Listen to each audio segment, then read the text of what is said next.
Summit Racing's Nathan Victor puts it in pole position. Then Clinton Besaidnot sitting up there in a P3. We are still waiting for Kai van Zyl to take up his position.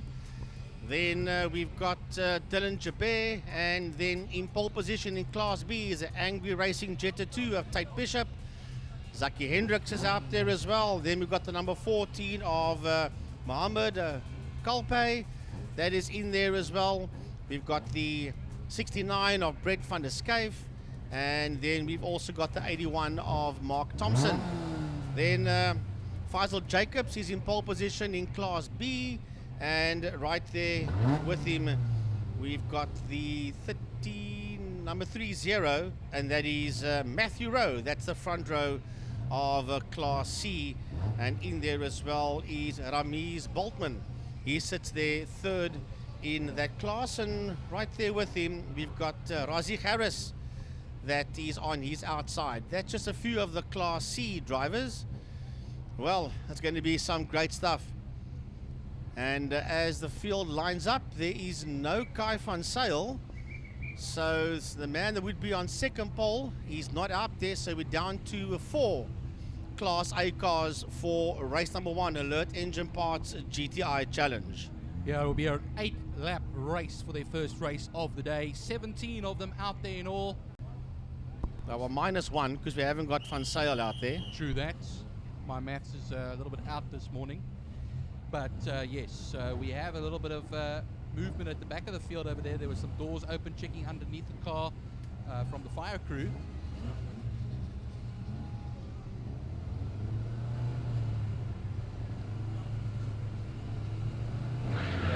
Kai van Zyl. Right, Kai van Zyl, and engine problems. He's withdrawn. Right, the lights go off and away they go as they race down into turn number 1. And Nathan Victor got swamped there on the line. He must be careful. He might even lose that lead. They are side by side coming out of turn number 1. Looks like Besaidnot might have that lead as they work their way down the back main. Down the Jabeur straight towards turn number 2. Into Quarry Corner they go now. And Dylan Jabeur. So, there's contact between two cars. Tate Bishop is one of them. And I'm not sure the other one is. It might be Mohammed Kalpe in Class B. But there are 2 Class B cars that are gone, of which the one is Bishop going into turn 2. So, or it could be Ian Cup that was running in Class A. Because remember, he's now moved up to Class A. There's a lot of dust there. We'll get confirmation on the radio exactly who it is. I think it might be Ian Cup, and the other one is definitely Tate Bishop. But we'll get the confirmation as the leaders run down the back main. And Nathan Victor sitting right on the case of Clinton Besaidnot, and the red flag is being called for. Red flag has been called for. The race has stopped. Tate Bishop is off the circuit, and the other cars on the track. I'll have a look and see now. If the 14 car does come through in Class B, then it means that the other one that's involved in that situation with Tate Bishop will then certainly be Ian Cup. It looks like it from this point of view, Frankie, that orange and white polo.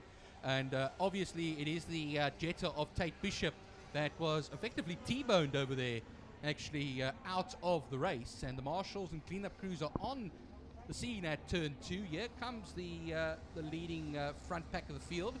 Red flag. Oh, here we go. It is Ian Cup, number 65. Yep. He is on the screen in front of us, the Hydrocore hydraulics car.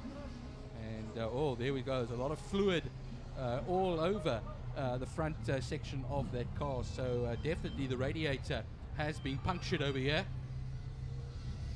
Yeah, so it is indeed Ian Cup, the Class A car, that is in trouble there. He and Tate Bishop. And there's a lot of body parts. Oh my word, that 65 car is wrecked. The whole bumpers lying. If you're watching this at home, on the bottom right hand side of your screen on the grass, you'll see that whole front bumper. Ian is walking away, and not a happy guy. There is a lot of damage on the front end of that Class A Polo, number 65 of Ian Cup. And I'd like to see the damage there on the Tate Bishop car. Looking out the window, the safety vehicles and emergency vehicles are out on the circuit. Does seem to me as if both drivers are okay, but there's a lot of debris and fluid that has to be cleaned up there on the entrance of turn 2 Quarry Corner. Well, we went from 17 cars to 16, Frankie, now an additional 2 cars out of the race, and we could have ourselves a third or fourth car out, because that one there near the back, I think that is Daryl van Niekerk. I have to speak under correction over here, that there's a lot of activity around that little Mark 1 Golf. So we'll try and find out for you what's happening as far as things are concerned over there. Remember, a whole lap had not even been completed here yet, Frankie. So I would think, and I speak under correction, this will be a brand new race when it gets started again.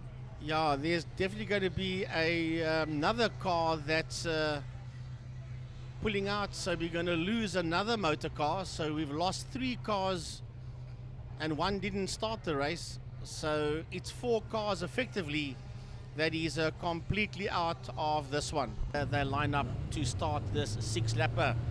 The red lights are on, lights are off, and away we go. And a lovely start here by Victor. And Dylan Joubert says, I want to have a try and run around the outside of Clinton Bezuidenhout. But Clinton's got that line covered as they work their way through turn number 1. Bezuidenhout second, Joubert third. Your leader is Nathan Victor. That's a 3 Class A cars making their way towards turn number 2. Then behind them, leading Class B, is Mohammed Kalpe. He's the man that sits out there in P1. Right behind him, working his way through turn number 2 now, is Zaki Hendricks. Behind him is Brett van der Skyf and Mark Thompson. Those are your Class B cars. And then you've got a whole gaggle of Class C cars that's busy making their way around. The man that was in pole for that one was Faisal Jacobs with Matthew Rowe on his outside. And we'll have a look, see if that is still the same, Byron, as they make their way out of turn 4. The double right-hander, Sarl sweep, and the whole lot of them barreling down the back straight towards turn 5. Pertamina Fostron. Yeah, and it's Nathan Victor that leads them away down the straight as he goes now towards Pertamina Fostron, the right-hander at the end of the long straight. Yeah, they come now around a 6-lap race, remember, so they'll come to the end of this one. 5 laps will be left to go, as I know that on second on the grid there, Bezuidenhout got a bit of a tricky start. As they come underneath the City of Cape Town bridge now. Wingfield Motors, 7 of Bezuidenhout is 0.3 of a second off over there, not close enough to make any sort of a move. Joubert comes through. Kalpe is leading a Class B at the moment from Hendricks and Van der Skyf and Thompson. Rowe leads Class C from Jacobs and Effendi. Yeah, and Suleiman Effendi sitting third, as Byron was saying, in that Class C. Is a lovely fight going on there in that class, as the Class A cars work their way out of turn number 2. Out of Quarry Corner they come, through the kink, working their way towards turn 3, Interceptor Corner. And Clinton Bezuidenhout's on that back bumper of Summit Racing's Nathan Victor, as they exit turn number 3 with Dylan Joubert sitting in that 3rd position. He doesn't have to do anything silly, Dylan, as they work their way through turn 4, Sarl sweep. He's got a guaranteed 3rd place. He must just take that car to the checkered flag. Oh, and Clinton Bezuidenhout is using the entire Kalani racetrack and a touch more, Byron, as they work down towards Fostron Corner, turn 5. Oh, it just shows you how hard he's pushing there, Frankie. Yeah, he's going to close up the gap there to the back of Nathan Victor. They go through turn 5, Pertamina Fostron. Then they'll barrel it down to the start-finish line. They are 0.9 of a second the last time out ahead of Joubert. Maybe Joubert could close up the gap just a little bit. They're nose to tail. They go underneath the City of Cape Town bridge. Going defensive is Nathan Victor. Now, let's see if he goes on the outside. Does Bezuidenhout. Oh, and there's a lock-up there, definitely, or something, some smoke from the tyres as they go into turn 1, out of turn 1, onto the Joubert straight. Well, Class B is now making its way into turn number 1 as well. There's a hell of a fight going on for the lead in Class A, but we've got to focus here on Class B. They're coming out of turn number 1. It's Mohammed Kalpe that sits out there in P1 as they make their way towards turn 2. Zaki Hendricks is there in that 2nd position. Mark Thompson sits there in 3rd, followed there by Brett van der Skyf.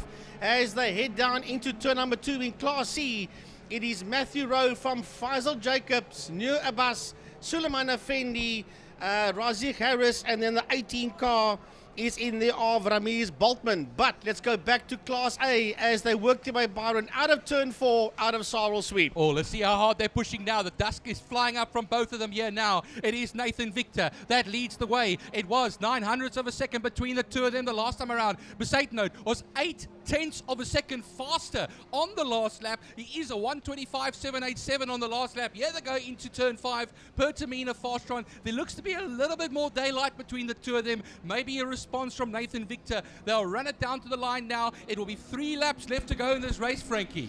Yeah, don't forget about the man that sits out there in P3. That's a Dylan Joubert in the powder coating world and Euroblitz outfit. As they make their way down into turn number 1, into Holzhoek they go now. The three of them virtually right there with each other. Heading towards turn 1 now is that leading fight for Class B. It's making its way towards turn number 1. And that is being led there by Mohammed Kalpe as he makes his way out of turn number 1. The cameraman is not looking at what we're talking about. And heading now in towards turn number 2 because Zaki Hendricks is right on the case there of Mohammed Kalpe as they exit turn 2. Yeah, they're looking at the lead battle at the moment, Frankie, onto the Tygerberg straight out of turn 3 into turn 4. Sarah van der Merwe sweep. Let the cameraman show what he's talking about right now. They've broken the gap from Dylan Joubert. Remember, Dylan is his first time back after a lot of work commitments and so on. So it's great to see Dylan Joubert back in a racing car, 3rd overall. Yeah, as far as things are concerned. Down the straight we go. It was 0.4 of a second between Victor and Besaidnout the last time around. He looks like he's much later on the brakes there into turn 5, Pertamina Fastron. Let's see them run down to the line here to see if he's closed up the gap. The first sector at 29.7 compared to the 29.9, 2/10 faster that Clinton Besaidnout was than Nathan Victor. Here they come. Well, as the Class B cars are busy making their way through turn number 5, they're working their way out of Pertamina Fastron. We'll have a look-see coming down towards the set of Cape Town Bridge now. This is first and second in Class B. We've got a new leader. Zaki Hendricks sits out there in P1, but heading towards turn 1 as well. There's a fight for Class C. And it is Faisal Jacob that sits on the outside of Matthew Rowe. Those two Golf 1s are side by side racing down into turn number 1. Jacob's on the outside, Rowe on the inside, working the way out of Holzhoek. And it is Matthew Rowe that holds onto that lead, making their way out of turn 1, racing up towards turn number 2. In that 3rd position, we have got Nur Abbas, followed there by Suleiman Effendi, Razi Harris, and Ramiz Boltman. But the leading Class A cars, Byron, are making their way down the back main.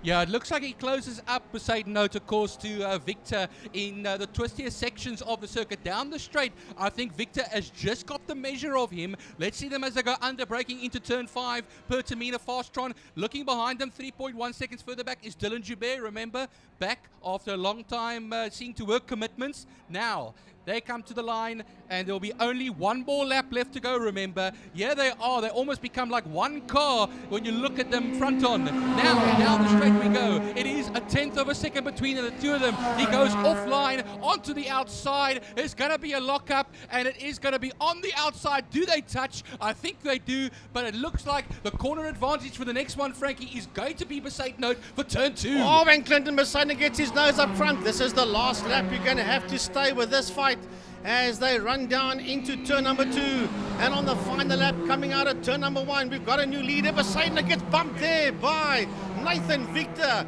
He rubbed him up heavily coming out of turn number 2 through the kink they race towards turn 3, Interceptor corner. And I'll tell you this for nothing, Nathan Victor is not happy that he's lost that lead. Out of turn 3, Interceptor corner they go, up the Tygerberg straight towards the highest part of Kalani International. Turn 4, the double right-hander, Sarwell sweep, and Victor's rubbing him up. Nathan Victor is rubbing that back bumper. He's thumping him down the back main. Nathan Victor is not a happy camper.